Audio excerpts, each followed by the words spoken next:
Salut, bonsoir, bienvenue sur les ondes de Boulevard 102.1 à Québec, en espérant que vous ayez passé une belle journée. On va passer certainement une belle soirée en compagnie d'un gars que j'écoute depuis un certain temps, que j'aime bien entendre. C'est un jeune qui s'intéresse à la politique. Je dis un jeune, mais il arrive quasiment dans la trentaine bientôt.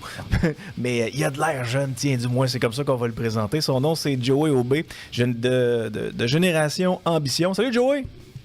Salut Yann, ouais, c'est ça. Il me reste une année encore. Là, laisse-moi ma jeunesse, le peu qui me reste là.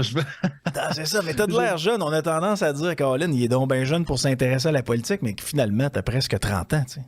Ben oui, mais je suis assez content. C'est un peu je dis tout le temps ça. Avant d'avoir 18 ans, on va tout avoir l'air plus vieux, mais après, on va tout avoir l'air plus jeune. Fait que c'est ça. Je suis assez content là-dessus. C'est pas si pire. Je raserais toute la petite barbichette que j'ai. J'aurais l'air d'un gars de 25-26. Ouais. Je suis encore bon pour quelques années encore. Comment vous avez pensé à partir Génération Ambition? Qu'est-ce que c'est exactement, ça? En fait, Génération Ambition, je dis bien, c'est un mouvement, c'est pas une aile jeunesse, c'est vraiment un mouvement de jeunes plus conservateurs, mais transpartisans. À l'origine, parce que, regarde, pour faire un petit récapitulatif, moi, je milite au PCQ depuis plus de 3 ans. En fait, c'est là que je m'étais fait un petit peu connaître à l'époque. Je suis passé de nobody à somebody en à peine une demi-journée. C'était à l'époque où parce que j'étais à la CAQ pendant 2 ans et demi. Je le sais, on fait tous des erreurs dans la vie. Mais c'est ça. Je me ramasse là, puis j'ai fait un bon 2 ans. Puis en février 2021, en plein milieu de la pandémie, ça allait moins bien. Puis en tout cas, pour faire une histoire courte, j'ai eu quelques problèmes avec l'aile jeunesse, puis certaines décisions que le gouvernement prenait durant cette période-là. Fait que j'ai décidé tout simplement de claquer la porte, mais juste pour retourner sur le banc des spectateurs. J'avais aucune intention de vouloir rembarquer dans un autre parti politique. J'étais comme un peu à bout, je voulais prendre un break. Et il y a un journaliste de mon coin, parce que moi, je suis de Montmagny, dans Chaudière-Appalaches, José Soucy, que je salue d'ailleurs, qui était à CMA TV à l'époque, les médias locaux, puis me dit, j'y raconte ça. Il dit, veux-tu que je fasse un article là-dessus? Je dis, bon, s'il y en a 2, 3 qui le lisent, puis qui comprennent un peu que ça va pas bien, quand bien je me fasse. Mais ce que je savais pas, c'est qu'il connaissait Éric Duhem. Puis il envoie l'article à Éric. Éric leur partage sur sa page super suivie là, les demandes d'entrevue, puis avec Dominique Morel le lendemain, puis de ci, puis de ça. Moi, je capote bien raide. Puis Éric lui-même m'appelle sur mon cellulaire par la suite. Et là, c'est là que je me suis mis en réflexion, puis let's go, je me suis embarqué avec lui depuis 3 ans. Puis, depuis les dernières années, donc avec cette élection qui a terminé, puis le congrès qu'on avait eu en automne dernier, il y avait le bout qu'on avait de plus en plus de jeunes qui s'impliquaient, puis je me dis, à l'origine, je voulais vraiment fonder l'aile jeunesse du parti, parce que c'est ça qui nous manquait, on n'avait pas ça, toutes les autres partis en avaient, on n'en avait pas. Là, j'ai commencé à fouiller un peu, puis à jaser à notre monde, dire, ouais, c'est pas qu'un mouvement de jeunes nous intéresse pas, mais il y a le côté un peu infantilisant des ailes jeunesse qu'on ne traite pas tant que ça. T'sais, on veut se faire traiter comme des adultes, pas une gang de bénévoles gratis ou de candidats poteaux qu'on fait semblant de les écouter. Puis disons qu'ayant été à la CAQ, je peux te dire que j'en ai connu un peu de ce genre de ce style-là. Fait que je me dis, OK, qu'est-ce que ça serait la meilleure manière de faire ça, puis de promouvoir les idées, puis aussi les objectifs de Génération Ambition, c'est vraiment de donner une voix à ces jeunes-là qui sont plus jeunes hommes et jeunes femmes qui sont plus conservateurs au Québec, parce que je vois dans les médias, que ce soit à Radio-Canada, à TVA ou à whatever, dans les radios, à part certaines à Québec, bien évidemment, les jeunes, quand on parle d'eux autres, c'est les jeunes sont éco-anxieux, les jeunes, c'est l'environnement, les jeunes sont tout à gauche, les jeunes sont ci, les jeunes sont ça. Je me suis dit non.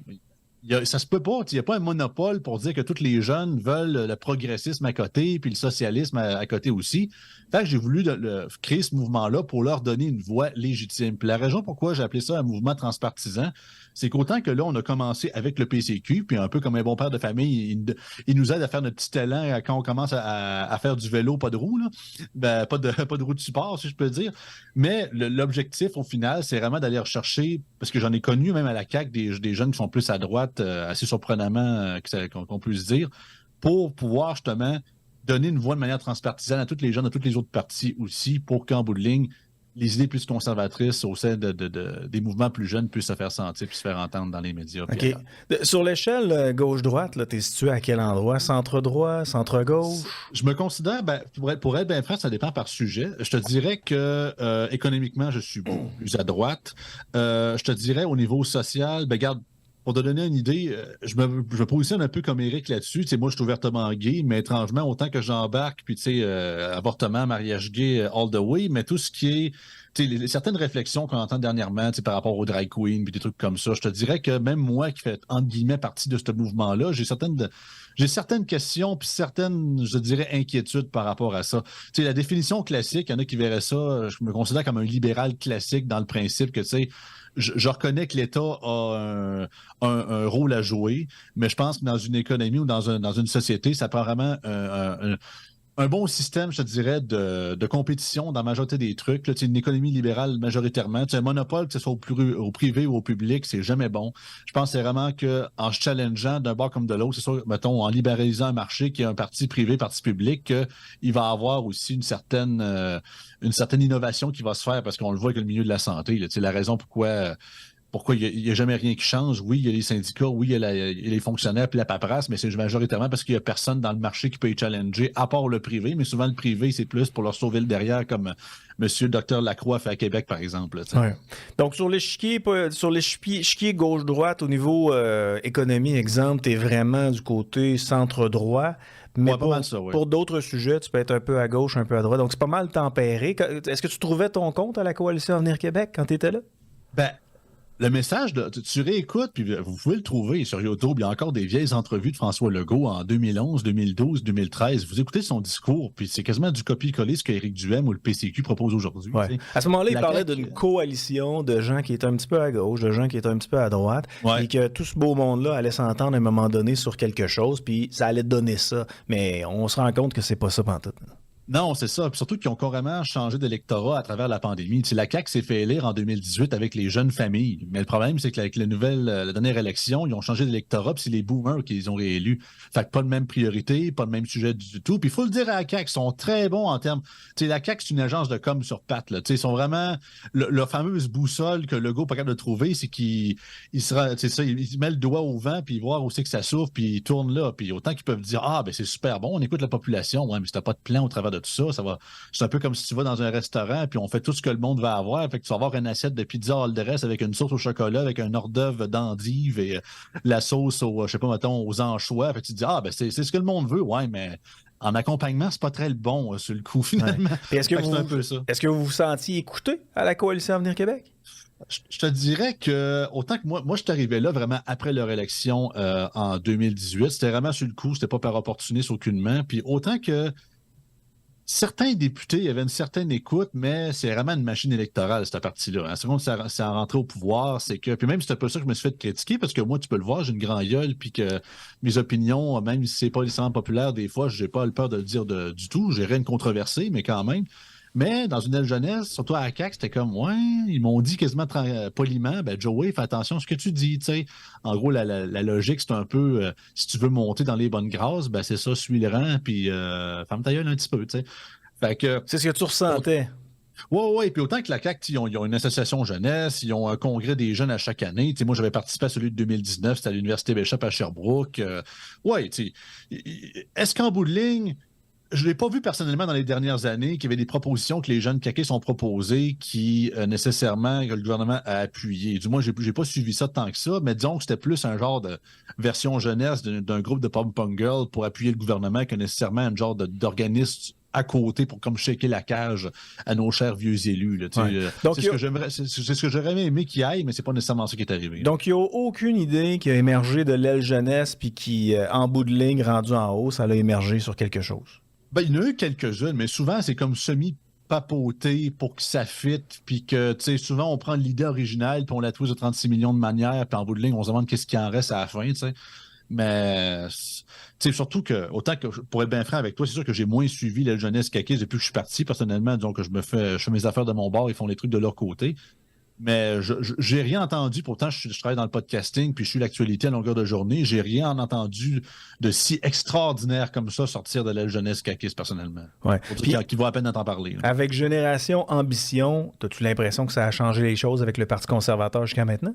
Ben c'est sûr que là, on est encore en construction. Là. Je te dirais présentement, ça paraît un petit peu microcosme, mais on a à peu près une bonne trentaine de personnes qui sont intéressées par le mouvement. On a choisi notre logo officiel dernièrement. On a créé nos premiers réseaux sociaux avec on a un serveur Discord, on est sur Messenger Facebook, TikTok et compagnie. Fait que notre but, nos objectifs, c'est vraiment justement d'être plus présents sur les endroits aussi qu'on peut trouver les jeunes, donc réseaux sociaux majoritairement parlant, et ensuite créer notre fameux site web avec nos valeurs écrites sur papier, finalement. Sur papier numérique, bien évidemment. Fait que là, ce qu'on a fait, on a eu une réunion la semaine dernière, on a comme... il y a un de nos membres, Sacha, que lui, il a vraiment beaucoup travaillé dans tout ce qui est communautaire, puis les CA et tout ça. Puis il disait, au lieu de vouloir tout mettre nos idées sur la table, puis de faire une sorte de bouillabaisse avec ça, écoute, on va prendre 3-4 personnes de la gang, on va vraiment aller consulter chaque personne pour savoir qu'est-ce qui, selon eux, c'est quoi les valeurs que Génération Ambition devrait représenter. Puis après ça, on va présenter ça à tout le monde, puis voici ce que pas mal tout le monde se rejoint sur tel enjeu. Puis s'il y a des trucs qui ressortent, puis il va y avoir un vote démocratique relié à ça, puis ensuite, ça va être comme notre... je dirais pas une charte, là, parce que je ne veux pas être de Bernard Drinville, là, mais vous comprenez un peu ce que je veux dire. Là. Puis est-ce que tu as l'impression que les politiciens comprennent un peu les nouveaux qui veulent s'intéresser à la politique, puis vers où les jeunes aimeraient que la politique puisse les amener? T'as-tu l'impression qu'ils s'écoutent juste entre eux? Ou, je sais pas, moi, dans le cas de François Legault, on me dit que son cercle est très, très, très restreint, puis peu importe qui essaie de les influencer pour améliorer des choses, vous ne serez jamais écouté. C'est vraiment son cercle très, très, très restreint qui peut se faire écouter de François Legault. Je dirais que l'erreur des politiciens, puis je ne le mets pas juste à la CAQ, j'ai la forte impression, puis je le vois, je l'ai vu au PLQ, puis autant que les seuls que je peux dire qui ont peut-être une plus grande connexion avec, quand je dis les jeunes, je dirais une partie des jeunes, comme je dis, il n'y en a pas tous les jeunes qui sont à gauche, mais c'est QS. QS, ils ont un mouvement vraiment jeune très fort, c'est une grosse partie de leur électorat, puis je ne pourrais pas leur enlever, qui ont une certaine connexion avec cette génération-là. Mais pour les politiciens en général, c'est qu'ils prennent souvent les nouvelles ou ce que les journalistes leur disent, que ce que les jeunes veulent, ou même les résultats de sondage, mais ils vont jamais vraiment les voir pour de vrai. Parce qu'ils savent que c'est pas nécessairement un électorat qui, contrairement aux boomers, qui votent de manière quasiment soviétique, ils savent que c'est beaucoup tough aller les voir. Souvent, étant d'un âge plus vénérable qu'eux autres, ils n'ont pas toujours les meilleures idées pour aller les rejoindre, là, tu sais. Disons qu'on a vu durant la dernière campagne électorale ce que notre cher PM, quand il faisait du TikTok avec son fromage en grains quick, disons qu'on repassera. Même chose avec son histoire de banane, puis de pommes, puis d'orange d'hier. Fait que il s'essaye, mais c'est rare qu'il rejoigne, je te dirais. Fait que ça prend du monde autant connecté sur la nouvelle génération, mais aussi up-to-date avec les nouvelles technologies, puis ce qu'on appelle les fameux trends d'aujourd'hui aussi pour rejoindre les plus jeunes, heureusement, mais aussi malheureusement. T'as 29 ans, Joey, j'imagine que t'as des amis qui sont autour de 25, 20, des fois vous devez échanger. Sont-ils tous communistes à part toi? Non, mais pour être bien franc, des vrais communistes, j'en ai pas rencontré tant que ça. Ouais. Parce que des fois, ça fait peur. Cégep de Limoilou, pour ceux qui sont passés au Cégep de Limoilou, là, c'était QS avant que ça existe. Là, des gens qui avaient l'impression que les gens qui avaient réussi en affaires, c'était tous des voleurs, qui devaient absolument avoir droit à tout sans que ça leur coûte absolument rien. Mais puis plus. Mais ça, c'est un peu québécois, ça, de penser comme ça. C'est pas juste autant que QS, c'est quasiment ça sur la poudre, mais tu sais. Mais tu sais, je me souviens pas qui avait déjà dit ça, mais il y a quelqu'un qui disait être communiste à 20 ans, c'est normal. À 40 ans, c'est un peu particulier. Ça, c'est Churchill. Il disait, si t'es communiste à 20 ans, t'as pas de cœur. Si t'es pas communiste à 20 ans, t'as pas de cœur, mais si tu l'as encore à 40 ans, t'as pas de tête. C'est ça qu'il disait. Non, mais sérieusement, ce côté vraiment, vouloir diaboliser l'argent, je pense que c'est beaucoup plus notre héritage agro-catholique qui est encore un peu restreint. Ça va disparaître au fil des années, mais c'est toujours le côté que quelqu'un qui fait de l'argent dans la vie, c'est impossible qu'il le fait de manière honnête. Il a dû, entre guillemets, excusez-moi l'expression, fourrer quelqu'un pour avoir cet argent-là. Le côté de vouloir cacher notre BM dans notre garage parce qu'on n'ose pas la laisser sur le terrain de peur que les voisins deviennent jaloux. Mais personnellement, je pense que c'est une illusion, ça. Parce que beaucoup de ceux qui sont à Génération Ambition, qui nous ont rejoints, ils ont voté QS en 2018. Puis c'est pas parce qu'ils étaient vraiment de gauche, c'est qu'eux autres, tu sais, c'était pas nécessairement tous des geeks politiques, puis tu sais, ils s'intéressaient à l'actualité un peu comme monsieur, madame, tout le monde. Puis ils sont arrivés, on leur a dit qu'ils étaient de gauche, puis on leur a dit que la gauche c'était QS, fait qu'automatiquement ils se sont dit je suis avec QS. Fait qu'autant qu'ils ont une certaine sensibilité pour le côté un peu plus altruisme et aider les gens plus défortunés que nous autres, c'est normal, ça fait partie de la jeunesse, mais il y en a beaucoup, je pense, qui se disent de gauche, se disent pro-QS, mais je pense qu'ils n'ont pas nécessairement fait la réflexion. Ou on leur a pas nécessairement donné une alternative que non, finalement, regarde ça, es-tu pour, mettons, une saine compétition? Oui. Est-ce que tu es pour qu'une méritocratie pure à l'université, que ce soit vraiment par rapport à la compétence des gens et non pas leur orientation sexuelle ou leur couleur de peau qui sont choisis? Oui. Es-tu d'accord que tout ce qui est l'affaire du wokisme puis la cancellation, ça n'a pas de bon sens, puis la liberté d'expression, c'est fondamental? Oui. Ben, imagine-toi donc, QS, t'es peut-être pas à bonne place, mon homme. Je te dis ça comme ça. Fait que je pense qu'autant que oui, des purs, durs jeunes qui sont de gauche, il y en existe, bien évidemment. C'est comme dans toute démocratie, mais je pense qu'il y a beaucoup plus de gens qui partagent nos idées puis qui sont pas mal plus centristes / de droite qu'on peut penser dans la société, du moins auprès des jeunes. Est-ce que selon toi, Joey, est-ce qu'on devrait instaurer des cours pour en savoir peut-être un peu plus sur la politique? Puis pas juste la politique québécoise, mais la politique canadienne, la politique américaine. Comment ça se passe aussi en Europe? Tu sais, c'est pas normal de voir qu'aujourd'hui, quelqu'un va finir son cégep et il n'aura jamais entendu parler de Margaret Thatcher. Encore, tu sais, on parlait de Churchill tantôt. Tu sais, si ces gens-là n'ont jamais entendu parler de ça, je veux dire, attends un peu, est-ce qu'on aide les cerveaux à croître au secondaire? T'as pas confiance dans le nouveau cours de citoyenneté caquiste que notre cher gouvernement va nous préparer, ou je sais pas s'il a commencé, j'ai pas trop informé là-dessus. Ouais. Mais c'est pas que j'ai pas confiance, mais depuis que je suis jeune, on me parle du fameux modèle québécois, là. Puis moi, un modèle, Joey, je sais pas toi, mais moi, quand j'ai eu un modèle, je tentais de reproduire ce que mon modèle faisait. Si je voulais être Wayne Gretzky, ben je regardais des trucs que Wayne Gretzky faisait sur la glace, puis je tentais de reproduire ce qu'il faisait sur la glace où j'étais. Le modèle québécois n'a jamais été repris nulle part, là. Ben c'est ça, le principe d'un modèle, c'est que ça a été copié ailleurs. Puis à date, certains diraient que dans le Canada anglais, avec les histoires des CPE, mais encore là, c'est pas un gros copiage de modèle, puis c'est pas un des plus parfaits non plus. Non, c'est ça. Puis c'est un peu aussi pourquoi j'ai démarré Génération Ambition, c'est que mon but, c'est pas de faire, c'est ça que je veux casser, c'est qu'on est capable d'avoir des discussions. Quand on fait des débats au Québec, non, c'est pas de la chicane, c'est des débats sains, puis il faut en avoir. Puis aussi que on est capable de montrer le vrai problème du doigt, puis que c'est, selon moi, l'État-providence au Québec. Puis ce que je vois, puis je vais souvent parce que je veux pas que les gens se disent « Ah, t'es un anti-québécois, t'aimes pas ta nation, t'aimes pas ton peuple. » Non, au contraire, parce que je l'aime en tabarouette, puis que je vois le Christi de potentiel qu'on a à travers chaque personne, puis qu'il est étouffé par ce maudit d'État-là qui est censé nous protéger, qui est censé être notre grand sauveur en moment de péril. Puis tu sais, on aime le Québec, c'est la raison pour laquelle on en parle régulièrement, puis qu'on dénonce des choses qui se font, parce que, tu sais, il y en a qui vont dire « Ah, ben moi, j'aime mon Québec, mais je participe pas au progrès jamais. » Il reste à l'extérieur de ça, puis les politiciens, ben, ils aiment bien que les gens restent à l'extérieur de leurs affaires, parce que pendant que nous, on les ignore, eux peuvent faire passer leurs affaires. On l'aime, le Québec, on l'aime, le Canada, puis on veut que les choses progressent. C'est la raison pourquoi on en parle régulièrement de cette fameuse politique-là. Mais de voir qu'on va aller dans nos écoles, tu sais, je serais curieux de savoir qu'est-ce qu'il va y avoir exactement dans les programmes qui vont être donnés aux élèves, tu sais. Mais je pense qu'au secondaire, on devrait commencer à parler de la politique. Qu'est-ce que la gauche, qu'est-ce que la droite? Puis pas selon ce qu'on a vu là, dans un genre de dossier au cégep, c'était au cégep de Sainte-Foy, qui disait la gauche sont gentils, c'était au cégep Garneau, la gauche sont gentils, puis la droite sont méchants. Je veux dire, qu'est-ce que c'est ça, là? Je veux dire, est-ce que vous formez des attardés mentaux, tu sais? Non, c'est ça, parce que encore là, autant qu'au Québec, qu'on le veuille ou qu'on le veuille pas, on a toujours penché un petit peu plus à gauche avec notre système social-démocrate, là, puis justement, là, que on comparait souvent la droite aux républicains américains, puis autant que moi, je suis de droite économiquement, il y a bien des trucs qui se passent aux États-Unis que je suis pas d'accord, mais pas en tout. Puis c'est un peu comme le gros méchant loup qu'on n'ose pas trop s'approcher ni copier. Mais tu as absolument raison. Autant que j'ai eu des cours de politique au cégep, mais je pense qu'il aurait fallu que j'en ai beaucoup plus de bonheur. Puis c'est pas parce que autant qu'on n'a pas encore le droit de vote, mais juste savoir comment le système fonctionne, la base, tu sais, que même étrangement, mais sûrement, c'est assez spécial, mais tu sais, même savoir faire son rapport d'impôt, ça paraît un peu stupide.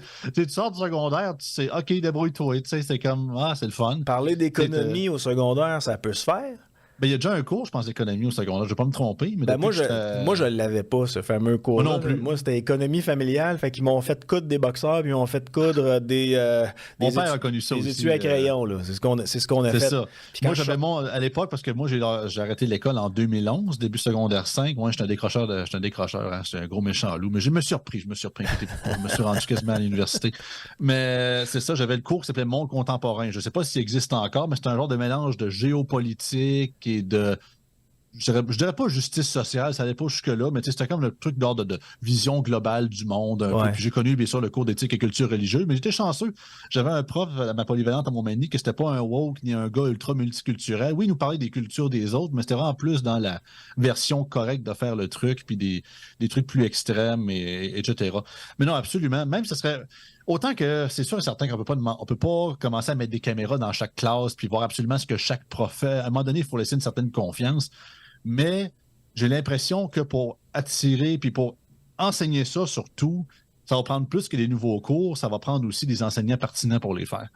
Puis avec le système d'ancienneté qu'on a, relié majoritairement au système syndical qu'on a à la fois au niveau de la santé, qu'on a au niveau de l'éducation, tu sais, je suis certain qu'il y a des auditeurs qui nous écoutent, qui sont de mon âge, même plus vieux, qui ont tous connu à un moment donné quand ils étaient au secondaire ou au primaire que, je sais pas, il y avait un de leurs profs, peu importe la matière, un ou une qui n'était pas capable, tu sais, c'était pas la matière le problème, c'était vraiment la personne qui l'enseignait, puis pour X raisons, il devait partir, je sais pas, mettons, 1 mois en congé de maladie, puis il se trouve que c'est un jeune ou une jeune prof fringante qui est arrivé pour les remplacer, puis coudon, la moyenne de la classe a augmenté tout d'un coup. Même matière, là, mais là, c'était fait différemment, c'était plus pédagogique, puis là, ça fonctionnait, puis là, tout d'un coup, le vieux prof revient. Parce qu'ils n'ont pas pu le garder, parce que l'autre est plus ancien, tu sais, il faut comprendre ça, tu sais. Fait que c'est un peu ça. Les fameux profs qui étaient dans le couloir de la mort puis qui attendaient leur retraite avec impatience, qui sortaient leur... Ils n'ont pas changé leur plan de cours depuis quasiment 15 ans. Exact, oui, ça existait. Mais oui, il faut que la politique soit enseignée au secondaire puis d'une façon peut-être efficace, mais pas juste la politique québécoise, canadienne. Moi, j'aimerais que ce soit vraiment, tu sais, comment ça se passe aux États-Unis. C'est quoi un grand électeur? C'est quoi, tu sais, comment ça prend de personnes, exemple, pour voter pour ci, voter pour ça? Ça ressemble à quoi un bulletin de vote aux États-Unis, parce que quand c'est les élections présidentielles, sur le bulletin de vote, c'est pas juste le président. Il y a des fois, il y a des référendums où tu peux aussi élire un shérif, le shérif de l'endroit. Il y a plusieurs choses qui sont franchement intéressantes à savoir. Puis les grands personnages qui ont passé en politique canadienne, américaine, québécoise, même, on parlait de l'Angleterre tantôt avec Margaret Thatcher. Ces gens-là, il faut avoir des connaissances sur ces gens-là. Une base, du moins. Margaret Thatcher, c'était quoi ses politiques? Qu'est-ce qui fait en sorte qu'elle a tant été marquante, cette femme-là, tu sais? La dame de fer, celle qui écoutait personne puis qui faisait ce qu'il y avait de mieux pour son peuple, en sachant très bien qu'elle allait possiblement pas être réélue parce qu'elle prenait des décisions pour son peuple. Elle a réussi à sortir d'Angleterre du trouble plus souvent qu'autrement. Là. Mais ça, c'était un tomboy en jupe. C'était pas une vraie femme, ça. Elle macho. C'est ça parce que moi, ce qui me fait capoter, c'est que je vois des mouvements, autant que c'est ça. On n'a plus les mêmes féministes qu'on a eu à une certaine époque. Il y avait un moment aussi que ce mouvement-là était légitime. Mais quand tu dis la première ministre britannique, puis qui, à la limite, il a cautionne, à la limite, il a critique quasiment, là, parce que, non, elle, c'est pas une vraie femme. Ah ouais, ben écoute, c'est le fun. Non, t'as absolument raison. Puis la culture générale, mais en même temps, c'est qu'il faut redonner. C'est assez spécial. Montrant qu'on peut parler de la politique à longueur de journée, puis tout le monde est des gros tripeux de ça, mais genre, on croise du monsieur, madame, tout le monde en longueur de journée, puis il faut se le dire, live, présentement, autant que oui, il y a d'autres places dans le monde qui c'est plus fun, mais la politique québécoise en ce moment, c'est plate à mourir. Même Joey, je pense qu'on est en train de te perdre. Je pense qu'on est en train de te perdre, Joe. On va en profiter pour faire une courte pause. On va se reconnecter dans les prochaines secondes, puis on va faire notre deuxième segment. Je rappelle que ce soir, on est avec Joey Aubé, qui est de Génération Ambition. On apprend à connaître ce qu'est Génération Ambition, mais on veut en savoir un peu plus sur Joey Aubé, qui fait de plus en plus parler de lui. On fait une courte pause et on vient. Marceau, le soir. 102.1. Ce soir, on a le plaisir de parler avec Joey Aubé de Génération Ambition. Puis juste avant la pause, avant que ça coupe un peu notre fameux signal Internet, on parlait à quel point la politique québécoise, c'était pas tout le temps super intéressant. Je sais pas si tu suis le drame actuel à l'Hôtel de Ville de Québec, mais on se croirait dans les feux de l'amour. Ça finit plus. Ouais, ben, c'est ça. Autant que l'acte en tant que tel est tout sauf positif, mais c'est sûr que pour les analyseurs de politique comme nous autres, bien évidemment, c'est de la viande autour de l'os à commenter puis à analyser. Non, ce que je voulais dire, c'est qu'il va falloir rendre la politique pas mal plus attrayante qu'elle est présentement, même un peu la décloisonner. Parce que là, autant que le monde en politique, c'est peut-être quoi, là, 10 000 personnes au Québec, là, vraiment qui travaillent à longueur de journée là-dedans, puis j'exclus les journalistes, là. Mais c'est ça, c'est qu'il y a un côté, j'ai l'impression qu'il y a le monde politique, puis il y a le reste de la planète un peu, là. Tu sais, c'est un peu spécial, mais j'ai l'impression que je regarde un gars, pour ceux qui suivent la politique américaine puis qui ont suivi les primaires des républicains, un gars comme Vivek Ramaswamy, là.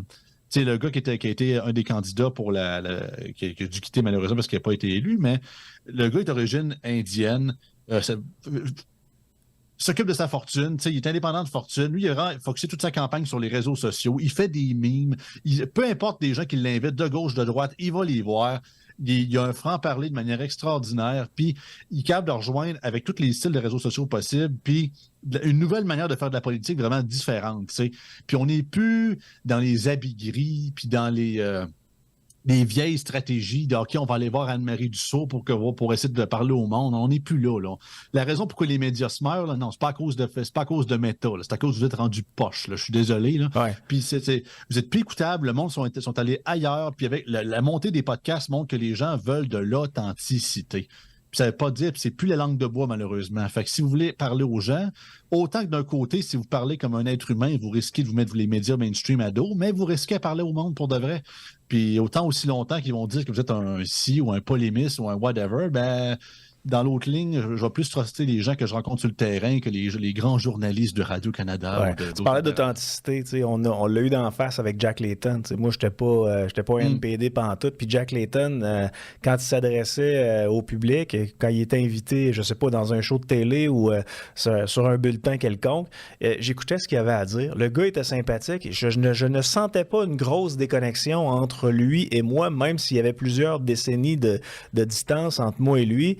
Puis, il y a plusieurs personnes qui se sont fait prendre, là, qui ont voté pour le NPD. Bon, on disait c'est important que les gens soient très honnêtes et il nous avait caché sa maladie. Je plaide coupable, j'ai voté pour le NPD durant Vague Orange, moi tout. Oui, parce qu'il était très près des gens, mais moi, jamais j'aurais voté pour le NPD, mais je comprenais pourquoi il y a des gens qui aimaient bien ce bonhomme-là, parce qu'il était sympathique, il était terre à terre, puis il était capable de parler avec tout le monde. Un peu comme la personne que tu me parlais tout à l'heure, que j'ai totalement ignoré là, dans les derniers mois, les dernières années. C'est la première fois que j'entends son nom même.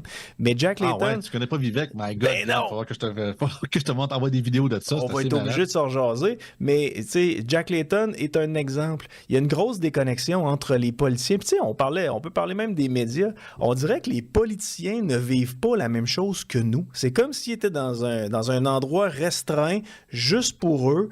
Puis à partir du moment où il s'adressait à la population, tu te dis, mais à qui il parle? Qui a demandé telle affaire? Qui a demandé ça? T'sais?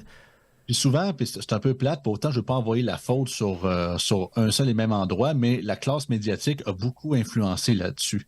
Parce que, tu sais, autant qu'on avait des politiciens à une certaine époque, pas si longtemps que ça, du moins peut-être un peu avant que ma naissance, qu'on avait des politiciens qui étaient quand même dévergondés, qui avaient une connexion avec la population, mais avec le politiquement correct, il ne faut pas dire trop d'affaires, puis là, avec la ligne de parti mélangée à ça, avec nos chers, certains diraient plantes vertes à l'Assemblée nationale. Moi, je trouverais ça, qu'on soit d'accord ou pas avec ces gens-là, qui puissent au minimum s'exprimer. Moi, je trouve pas ça normal que, à part le Conseil des ministres, puis, mettons, je sais pas, à part s'il y a une controverse pour tel député, que 90% des élus, ou du moins 80% d'entre eux, je les connaisse pas.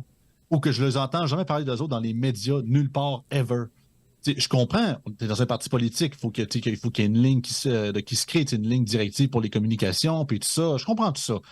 Mais comment voulez-vous qu'on vous trouve pas que vous êtes rendu inutile, puis vous êtes juste des bodies dans le temps de voter pour des projets de loi, puis que le reste du temps, je comprends, vous êtes sur votre comté, vous êtes dans les soupers spaghettis, puis tout, mais c'était ça vraiment votre vision de la politique quand vous êtes engagé, d'être vraiment un pion?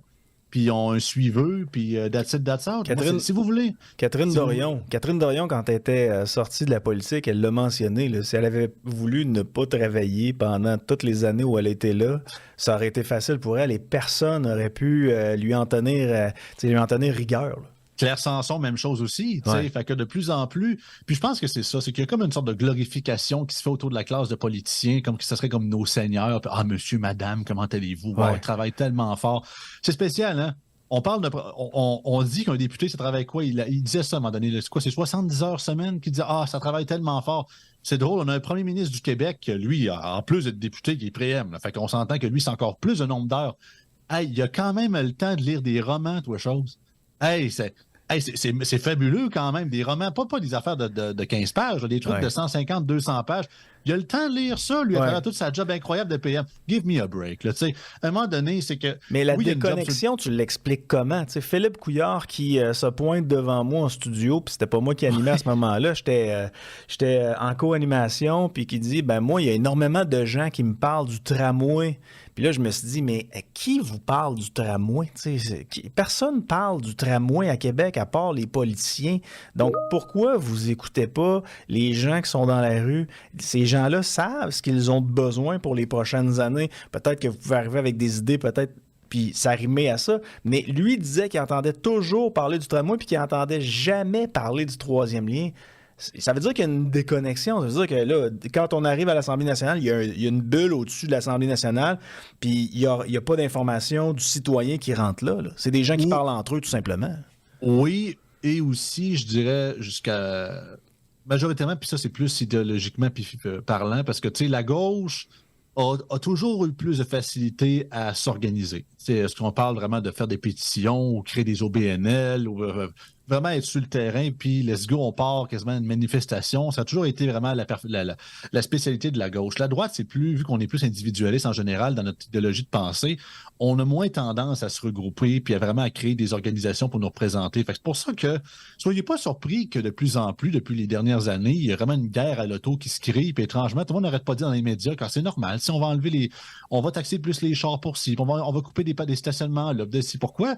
Parce que c'est la quasi-majorité des organismes qui disent parler pour les gens sont des organismes majoritairement de gauche, majoritairement plus progressistes, environnementalistes et quoi que ce soit. Fait que, tu sais, vous verrez jamais, mettons, des accès de transport viables ou des piétons Québec ou des vélos Québec.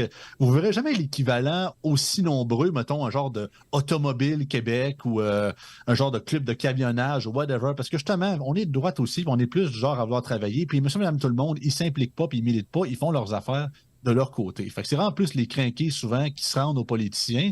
Et les politiciens sont pas méchants, mais les autres, ils se disent, tant qu'à aller consulter, mettons, 150, 200 personnes, voilà un organisme de ce coin-là qui me dit parler spécialisé dans le domaine, puis eux autres me disent qu'ils sont sur le terrain puis qu'ils parlent aux gens. Fait qu'on va essayer de les faire confiance là-dessus, mais le problème, c'est que c'est pas toujours vrai. C'est plus idéologique que vraiment la vérité sur le terrain. Ouais. Chez les libéraux, actuellement, où il y a un député que j'aime bien, il s'appelle Monsef de Ragy. Je sais pas si tu as déjà jasé avec Monsef de Ragy, mais c'est quelqu'un que j'aime bien, avec qui on peut discuter, même si on s'entend pas nécessairement sur tout. Puis il fait quelque chose que j'aime bien, c'est que quand il débarque à Québec, il se promène en taxi ou en Uber, il jase avec les chauffeurs de taxi, puis il jase avec les chauffeurs d'Uber, puis ils disent « Hey, toi, qu'est-ce que je pourrais faire pour changer ta vie? Qu'est-ce que t'aimes pas? Qu'est-ce que t'aimes pas présentement en politique? Qu'est-ce que tu pourrais demander à des politiciens? » Puis, je veux dire, juste le fait qu'ils fassent ça mérite notre respect, là. Parce que je peux parler de Philippe Couillard. Tu sais, lui, il n'y a personne qui pouvait y avoir accès à Philippe Couillard, mis à part les gens qui étaient près de lui ou encore des lobbyistes qui étaient inscrits. Mais Monsef de Ragy fait un exercice que tout politicien devrait faire, c'est-à-dire de sortir dans la rue puis de jaser avec la serveuse, puis de jaser avec le monde ordinaire. Mais ça se fait plus, ça, Joey. Ces gens-là sont complètement déconnectés. Puis je me souviens d'un Tanguay, Marc Tanguay, qui est le chef par intérim du Parti libéral du Québec. Il vient en entrevue avec moi, il est devant moi. Puis moi, j'aime bien ça, les pincer dans un coin, mais gentiment. J'essaie qu'ils reviennent une fois de temps en temps. Puis bon, on parle du tramway, on parle du troisième lien. Puis lui, ben, il était contre le troisième lien. Fait que je dis, ben, c'est quoi les mesures d'urgence à Québec, advenant le cas où il y a une fermeture du pont Pierre-Laporte? C'est quoi le plan B? Ben, Marc Tanguay, qui s'opposait systématiquement au troisième lien à chaque fois qu'on lui en parlait, ne savait pas c'était quoi le plan B, advenant le cas qu'il y a une fermeture pour ce qui est du pont Pierre-Laporte. Et quand je lui ai dit que c'était un détour de 200 km, c'est-à-dire Trois-Rivières, par le pont La Violette, pour ceux qui sont en camion, parce que les camions ne peuvent pas passer sur le pont de Québec, il y avait les yeux d'un orignal sur l'autoroute qui était sur le point de se faire ramasser par une vanne. Mais pourtant, le gars, à tous les jours, disait « Non, pas de troisième lien, non, pas de troisième lien, oui, le tramway », mais il n'était même pas au courant d'une chose super banale, c'est-à-dire un plan d'urgence pour la Ville de Québec. Puis la bonne nouvelle, je ne sais pas si c'en est une pour toi, mais il y a Denis Coderre puis Sam Hamad qui se sont exprimés dans les derniers jours sur les ondes de Boulevard. Sam Hamad le fait. Là. Denis Coderre, j'ai écouté l'entrevue avec Denis. C'est intéressant. Denis Coderre l'a fait à une autre antenne, mais les deux sont pour un troisième lien. Puis Sam Hamad a pris la peine de le dire que c'était pour des raisons de sécurité pour les gens de la Rive-Sud puis de la Rive-Nord. Ouais, personnellement, autant que leur vraie parole et leur volonté, je vais les laisser à eux-mêmes. Mais disons, quand tu es un nouveau politicien, tu essaies de te faire aimer depuis plusieurs années dans la région de Québec, si tu arrives et tu dis « je suis pour un troisième lien ». Andrew Scheer l'a fait, Erin O'Toole l'a fait aussi au fédéral.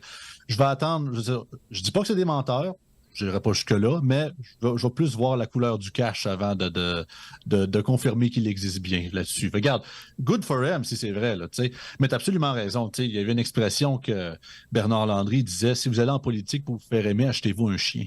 C'est carrément ça. C'est que on est tellement... surtout en plus aujourd'hui, je dirais, on est tellement rendu à analyser toujours la forme, mais jamais le fond. Tu sais, là, le troisième lien, c'est comme, c'est l'asphalte, c'est l'automobile, puis c'est l'individualisme, puis de ci, puis de ça. Oui, mais regarde la géographie, chose. Absolument comme tu l'as dit, Yann. On a le pont, la porte tombe, le Québec, au moins la moitié du Québec est littéralement coupé en deux. Ouais. À l'eau, la terre. Puis quand, regarde, je ne veux pas faire trop de politique partisane, mais tu sais, quand Éric Duhem proposait sa version à l'Est, que je suis d'accord, parce que moi, je suis un gars de Montmagny, fait que la Rive-Sud, let's go. Mais avec l'île d'Orléans, puis là, on se dit, non, la MRC de l'île d'Orléans, ils veulent rien savoir de ça. Ouais, mais le fait que vous ne comprenez pas, c'est que votre pont, en ce moment, il est en décrépitude. Là, ils sont en train de le voir le réparer, mais vous n'avez rien qu'un. Là aussi, mettons que, je sais pas, pour X raisons, whatever, attentat terroriste, changement climatique, je sais-tu, vous n'avez plus de pont. Vous êtes rendu vraiment isolé sur votre île, faites quoi? Oui, il y a déjà un plan B, puis je l'ai étudié, ce fameux plan B. Il y en a un, mais tu sais, s'il y aurait déjà un autre lien qui allait vers la Rive-Sud, bon, au moins, il y aurait encore une connexion. Tu veux que je te le donne? Au niveau de la sécurité. Tu veux que je te le donne, le plan B pour l'île d'Orléans? Tu y croiras pas. C'est la traverse Québec-Lévis. C'est ça le plan B. Tu t'en rappelles-tu, Yann, on a eu un microcosme de ça. Je ne sais pas si tu t'en rappelles, à la fin de l'hiver 2019, j'étais au cégep de Lévis à l'époque, tout ça, je m'en rappelle. Il y avait eu une grosse pluie verglaçante à l'époque. Puis c'était à la fin de l'hiver, puis ça commençait à fondre, mais il y avait des gros blocs de glace qui s'étaient ramassés sur le pont Pierre-Laporte, puis il avait dû littéralement fermer le pont pendant quasiment une journée et demie, parce que c'était trop dangereux. À grosseur des blocs de glace, ça aurait pu tomber sur les chars, faire tuer du monde. Fait que là, c'était comme des poules pas de tête. Là. Là, les traversiers sont rendus gratuits, puis là, on savait pas trop qu'est-ce qu'il allait faire là-dessus. C'est pour ça qu'on prend, j'ai l'impression, puis c'est pour ça que je dis souvent dans mes analyses politiques que le dernier homme d'État qu'on a eu au Québec, c'est Lucien Bouchard. Puis quand je dis homme d'État, c'est pas que... Regarde, Lucien Bouchard, autant que je l'aime beaucoup comme politicien, mais je n'étais pas d'accord avec tout non plus, mais c'est le dernier politicien qu'on a eu qui pensait à la prochaine génération et pas à la prochaine élection. Le reste... OK, Landry, t'es pas si pire, là, mais Charest, Marois, Couillard, Legault, c'est rien que des hommes et des femmes politiques et non pas des personnes d'État. Mais on fait quoi pour les ramener? On fait quoi pour les ramener, ces gens-là? Pour les ramener au peuple plutôt que avec la fameuse machine politique? Qu'est-ce qui ferait en sorte qu'on serait capable de les ramener les deux pieds sur terre? Moi, là, la cuisante défaite dans Jean Talon, j'ai vu quelque chose d'exceptionnel. Là. J'ai vu une Geneviève Guilbeault qui s'est aperçue que son poste était en jeu dans la région de Québec puis qui a commencé à penser comme le contribuable moyen. Ouais. Tramway, ça coûte cher. Hein? Faudrait regarder un peu ce qui se passe. Le troisième lien, faudrait regarder ça aussi. Effectivement, faudrait regarder ça. Ça leur prend-tu des défaites sévères pour leur dire si vous faites pas ce qu'on veut, on va vous enlever votre job? Le problème, c'est que je trouve que c'est too little, too late, comme on dit. Parce que là, le go du jour au lendemain, que justement, on ressuscite le troisième lien. Même, il y avait un sondage quelques semaines après que même ceux qui sont pour la CAQ disaient, je pense qu'il n'y avait même pas 10% des gens qui croient encore que le troisième lien va se réaliser, peu importe quelle idéologie politique ils pensent.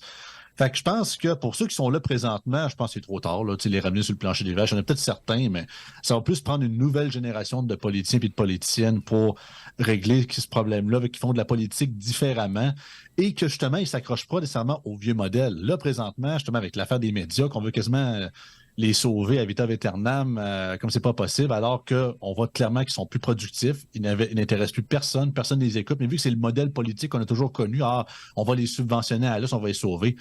Mais le problème, c'est que il y a un principe, quand on dit le circle of life, c'est un peu ça, c'est qu'à un moment donné, ça en prend qu'il y ait un renouveau, que ça brûle, puis un peu comme une forêt, là, que ça se repousse tranquillement vers des nouvelles pousses, des nouvelles idées de ci, de ça.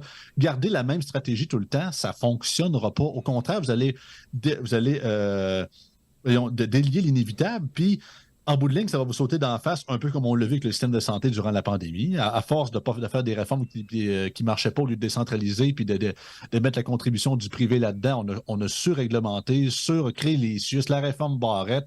Ça nous a explosé d'en face. Puis après tout ça, on a décidé de ne pas faire de réforme, de ne pas faire pas de modus operandi, mais de conclusion, de vouloir revenir sur le système. OK, qu'est-ce qui n'a pas fonctionné? On devrait peut-être faire ça. Je sais que dans la réforme Mammouth de Dubé, il y a quelques petites affaires qui sont pas pires, là, les affaires de fonctionnaires au sein des hôpitaux, mais c'est comme un goutte à droite pour quasiment 1 litre à gauche, un peu encore. Là. Fait que, écoute, pour ce qui est, pour répondre à la question principale, parce que je tourne un peu autour du pot, je pense que vraiment, si on veut avoir les gens intéressés à la politique et aussi que les politiciens en général restent connectés avec leur milieu, je pense qu'il va falloir beaucoup plus les consulter, beaucoup plus que les 10 organismes et quoi que ce soit. Et comme tu l'as dit tantôt dans le segment précédent, les fameux, je suis d'accord avec ça, moi, que nos bulletins de vote au Québec, ça soit un peu inspiré des États-Unis, que quand on vote pour telle affaire, on vote aussi justement pour un nouveau parc dans votre terrain, dans votre municipalité, justement un référendum justement sur le 3e lien, sur le tramway. Hein? Ouais. Après, au lieu de demander tout le temps à nos élus d'en faire un puis qu'ils n'en veulent pas, ben, je pense que ça serait automatique. Puis regarde, je te donne un exemple. Une affaire les plus drôles. En 2015, quand Trudeau voulait se faire élire, puis il y avait juste le pot quasiment comme proposition électorale. Ça a marché. Ben, si on avait eu ce style de bulletin-là, avec, mettons, le choix d'élection fédérale plus le pot, ben, ça se peut que le pot passe, mais peut-être pas Trudeau. Mais ce qui est le fun aussi, c'est que, mettons, Harper s'aurait fait réélire 3e mandat. Mais là, tu sais qu'Harper, c'est un conservateur. Il est zéro ouverture du pot whatsoever. Mais lui, il y a une clé de... Lui, il n'a pas le choix. Là. La population, il a fait une clé de bras. Il est coincé avec ça. Ils ont voté pour. Fait que je trouve tellement que c'est une belle manière pour les gens de bypasser les lobbies puis de justement faire des clés de bras dans des gens qui nous représentent pour justement que même si idéologiquement, ils ne sont pas nécessairement d'accord avec les idées qu'on propose, ben, tu n'as pas le choix, tu as un mandat, mon homme. Deal with it. Fait que je pense que c'est en voulant... Parce qu'il y a tellement de gens qui se font... Je pense que c'est un peu final là-dessus. C'est que beaucoup de gens... La majorité de la population ne se sentent pas écoutés du tout. Ça, peu importe s'ils sont de gauche, de droite, de centre, whatever. Fait que je pense que c'est vraiment à commencer à les réécouter pour de vrai, puis en leur donnant les moyens de se faire écouter, puis pas juste avec des sondages, mais pas juste avec des sondages, vraiment au niveau du terrain que ça va se faire, mais c'est un travail de longue haleine, bien évidemment. Joey Aubé, tu regardes Paul Saint-Pierre Plamondon qui vient d'arriver en politique puis qui est déjà pressenti pour être le prochain premier ministre du Québec, puis tu regardes Éric Duhaime. Comment t'expliques que Paul Saint-Pierre Plamondon, tout le monde s'est jeté dessus comme la misère sur le pauvre monde, puis pour ce qui est d'Éric Duhaime, ça stagne entre 10 et 15 %. T'expliques ça comment? Si tu avais des conseils à donner à Duhaime, ce serait quoi? Pour répondre à la première question, c'est très facile, c'est québécois. Il y a autant que oui, la CAQ a déclingonné, puis on a vu qu'il y a vraiment une déconnexion dans la dernière campagne électorale, que le réseau québécois a vraiment beaucoup décroché, a sorti de la CAQ et vraiment voulu appuyer le PQ. Et à l'époque, bien évidemment, c'est un peu comme la logique. Là, quand tu es au fond du baril, rendu au fond, tu peux juste faire ça remonter. Fait que bien évidemment, tu remontes. Ils ont joué leur carte, je dois quand même le dire, avec l'histoire du serment au roi, puis faire stimuler le caribou pas mal beaucoup pour ces gens-là, puis ça a bien fonctionné. Mais comment quelqu'un qui braille en face des portes de l'Assemblée nationale peut s'attirer autant de monde de son côté? Parce que moi, j'ai rencontré PSPP quelques semaines après justement le Crying Show en face des portes. Puis en lui jasant, j'ai vu qu'il y avait de belles valeurs fondamentales qui vendraient pas sa mère pour 50$. J'ai dit, je crois qu'un jour, vous allez être premier ministre du Québec. Puis il y a des gens sur Internet qui ont dit « T'es complètement débile de dire ça à Paul Saint-Pierre Plamondon. Voyons, ça n'a pas de bon sens. Il vient d'arriver en politique et tout ça. » Mais il y avait quelque chose qui me titillait en lui, puis je comprenais pourquoi il y a des gens qui avaient tendance à lui faire confiance. Il semble avoir des belles valeurs fondamentales bien ancrées, puis en même temps, le Parti québécois puis la CAQ se ressemblent beaucoup. Puis j'ai dit ça, j'ai dit, je pense fermement qu'un jour, vous allez être premier ministre du Québec, et quelques mois plus tard, on se ramasse que le Parti québécois est en avance. Cela dit, aux prochaines élections, advienne que pourra, puis qui verra. Mais je comprends pourquoi Paul Saint-Pierre Plamondon plaît autant à certaines personnes, mais je comprends pas pourquoi Éric Duhaime réussit pas à monter dans les sondages alors que ses idées sont adéquates pour le payeur de taxes moyen. J'ai l'impression que c'est multifactoriel. Tu as absolument raison, Moutou. J'ai l'impression que, regarde, PSPP, est-ce que le gars, je le considère comme quelqu'un d'intègre, qui a des valeurs fondamentales, puis tout ce qu'il dit, il le dit pas pour faire plaisir, il le dit parce qu'il pense, absolument. Autant qu'il y a bien des politiques qui fait que je suis aucunement en accord, mais regarde, depuis longtemps, le PQ se recherchait, puis arrêtait pas de dire qu'on avait tant des leaders qui n'osaient pas ramener l'indépendance. Lui, il s'est dit, on va le ramener. Qu'on soit d'accord ou pas avec ça, c'est pas le point, mais au moins, lui, il l'a fait. Fait qu'il y a beaucoup à tirer là-dedans. Rajouter à ça le vote de contestation de la CAQ qui est en baisse, puis vu que l'électorat boomer, comme j'ai dit, de la CAQ, retourne à ses anciennes amours, ce qu'on appelle dans Yann et Frank l'appel de la Miata. On retourne au Vénile avec nos anciennes amours qui sont le PQ là-dessus. Mais les prochaines années, les prochaines élections vont nous montrer que cette montée-là, cette majorité-là qui arriverait, est-ce que c'est vraiment une majorité dure ou un géant au pied d'argile? Parce que là, présentement, autant que là, PSPP, il y a là quasiment du grand sauveur, mais on ne l'a pas challengé tant que ça sur ses idées. Tu sais, c'est beaucoup sur... on s'assied sur nos lauriers, puis oui, il a l'air super bien, puis on lui pose plein de questions sur un Québec indépendant, puis de ci, de ça. Mais je me dis, OK, les vraies questions fondamentales de comment gérer ici, puis la santé dans la vie de tous les jours et quoi que ce soit, je pense vraiment dans les détails, comme on dit, le diable est dans les détails, je pense que c'est là qu'il va être plus de difficultés. On l'a vu un peu en version microcosme, tu sais, le genre quand Denis Coderre avait été la semaine dernière à la SNAD, puis PSPP l'avait accueilli, puis lui, Denis Coderre met le bras sur l'épaule, super content. Puis tu sentais un peu que PSPP est un peu déstabilisé, il savait pas trop quoi dire. Tu sais, le gars, ça reste un intello, là, c'est un peu comme moi, là, autant qu'on n'est pas tous des grands extrovertis, mais se faire brasser pour de vrai, je pense pas qu'il a encore vécu ça. Fait qu'il reste à voir si ça va casser ou il va passer au travers. Mais je pense que les gens s'y retrouvent beaucoup, justement, dans une genre... C'est un peu un vent de fraîcheur, PSPP, là-dessus. Dans le sens des idées, puis que, contrairement à Legault, on est moins dans l'arrogance là-dedans aussi. Fait quelqu'un plus calme, plus posé. Fait que je pense que c'est beaucoup ce que les gens recherchaient. Pour Éric Duhaime, écoute, je pense que c'est sûr et certain, déjà partant...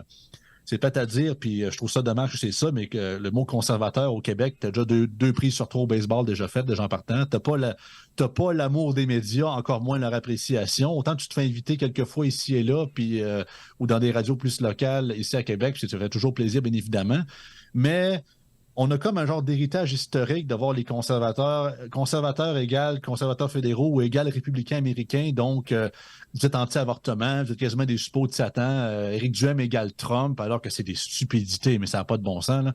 Tu sais, quand on compare Marine Le Pen, Pierre Poilievre, Éric Duhaime puis Donald Trump, on dit que c'est tout du monde pareil, ben vous ne connaissez pas la politique pour 0 cent. Ouais. Ou c'est des gens Le Pen, qui ont... économiquement, c'est une socialiste, Ouais. c'est une gauchiste à côté. C'est juste au niveau voyons, au niveau justement du social puis de l'identité qui est très à droite, mais le reste, une gauchiste. Là. Ouais. Mais c'est ça. Je pense que c'est une question d'informer les gens. Puis comme je l'ai dit, je pense que les Québécois sont beaucoup plus conservateurs qu'ils le pensent. Mais je pense que c'est pour ça que j'ai appelé aussi, on a appelé le mouvement Génération Ambition et non pas, mettons, le mouvement conservateur des jeunes conservateurs du Québec. C'est que je voulais qu'on soit plus... facile d'approche, si je peux dire. Pas que j'aime pas, que je renie pas mon conservatisme. Quelqu'un me le demande dans la rue, je serais aucunement gêné de parler de mes idées.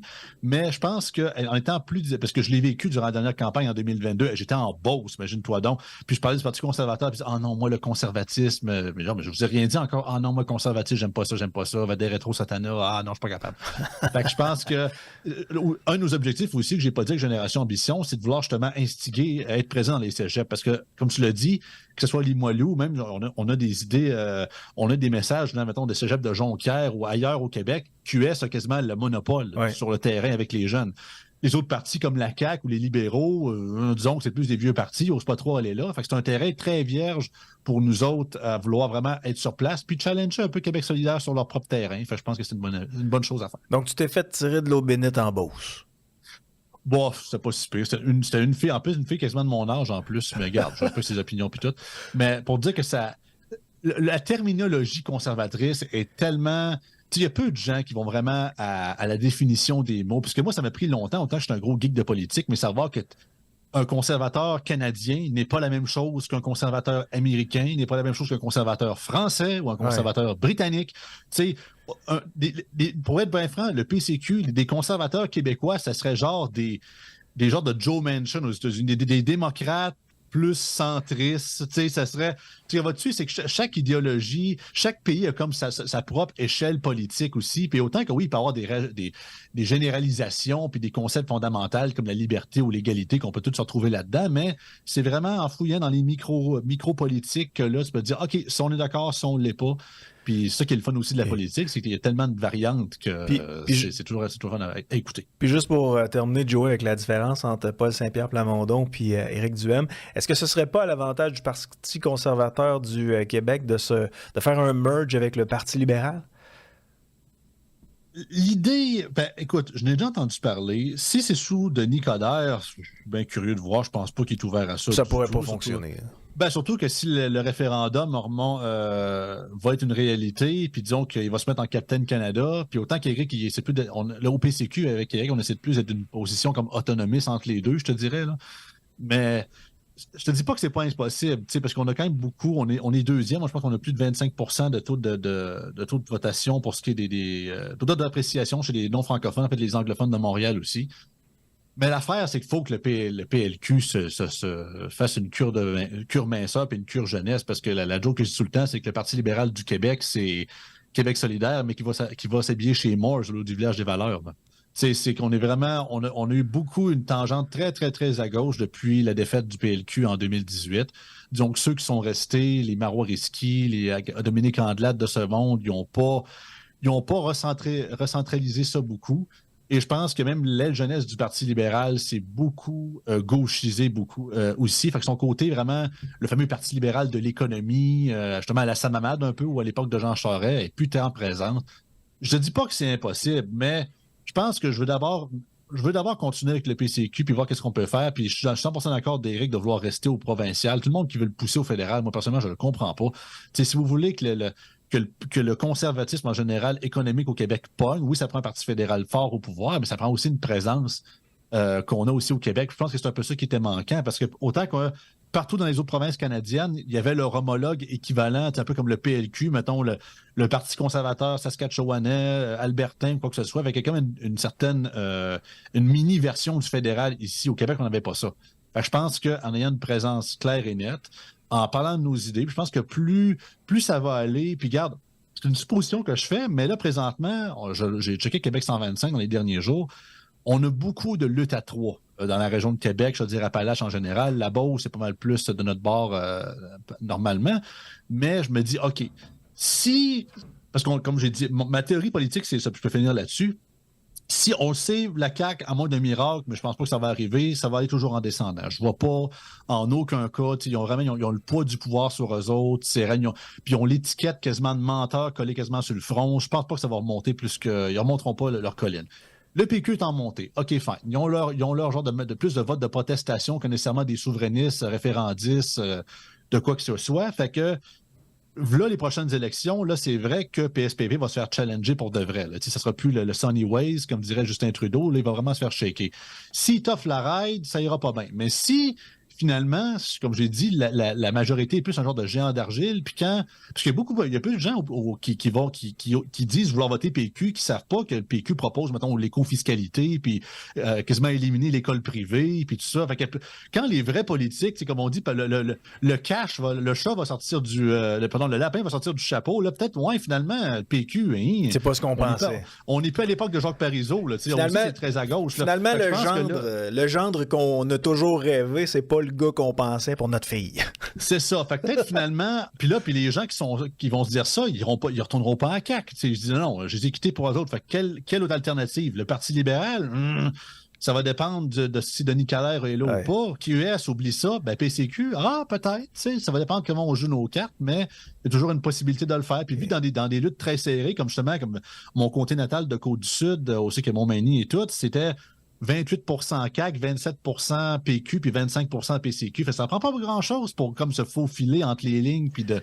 Fait que ça ne se jouera pas avec un 10% de margin pour faire élire des députés aux prochaines élections si ça continue comme ça. Ouais. Fait que ça reste à voir, l'avenir reste incertain, mais je pense qu'il y a une possibilité de faire beaucoup plus de gains puis enfin avoir des députés conservateurs à l'Assemblée nationale du Québec. Joey Aubé de Génération Ambition, il reste une dernière question que j'avais pour toi. Tant au municipal, au provincial qu'au fédéral, puis même aux États-Unis, j'ai l'impression que c'est comme le retour des hommes et des femmes extrêmement forts. Actuellement, à la Ville de Québec, on a quelqu'un qui est très faible. Régis Labaume était extrêmement fort quand il y avait quelque chose qui touchait la Ville de Québec puis qui lui tenait à cœur. Il n'y a personne qui touchait à Québec.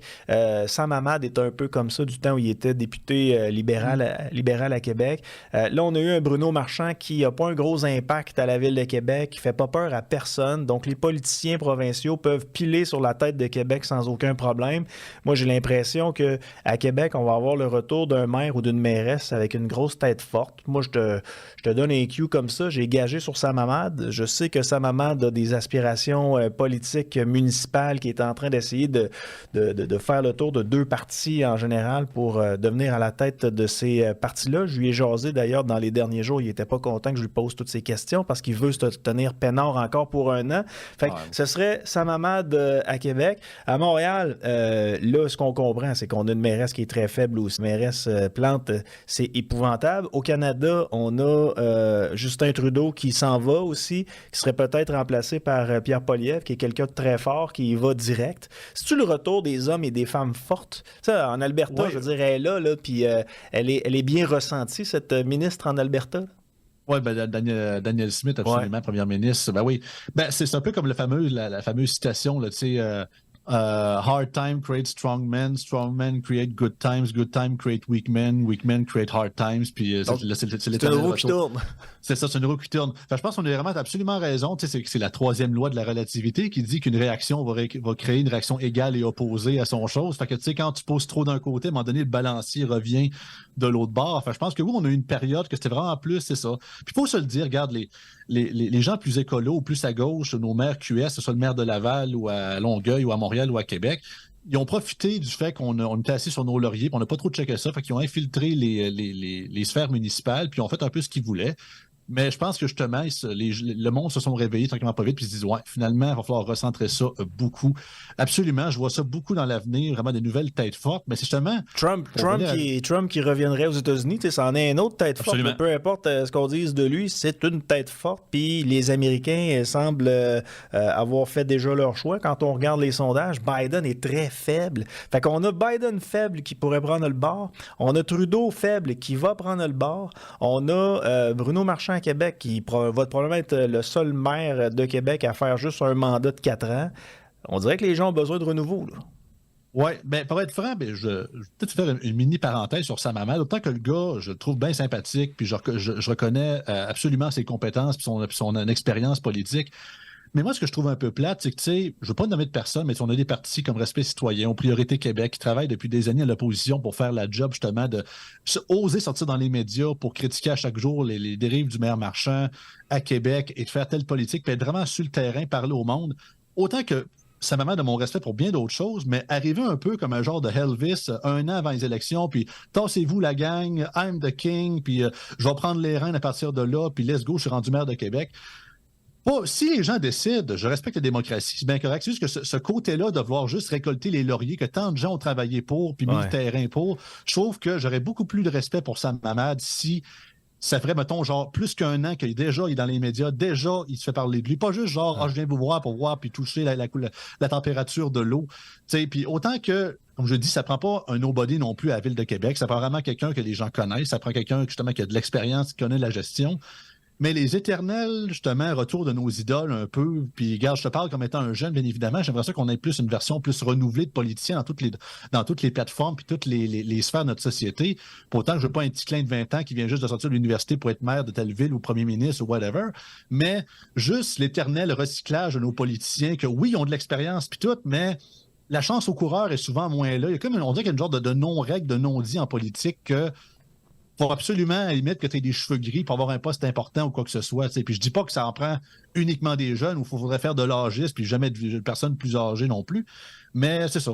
C'est un peu l'opinion que j'avais là-dessus. Mais absolument, pour les hommes forts, ça fait les femmes fortes aussi, il faut pas l'oublier. Ça va en prendre de plus en plus. Puis je pense qu'on est vraiment dans une bonne tangente de tous les paliers. Mais c'est un peu spécial, c'est que si PSPP se ramasse premier ministre, autant que je dirais pas que c'est un homme faible, mais je ne Je te dirais que je le vois un peu comme entre les deux.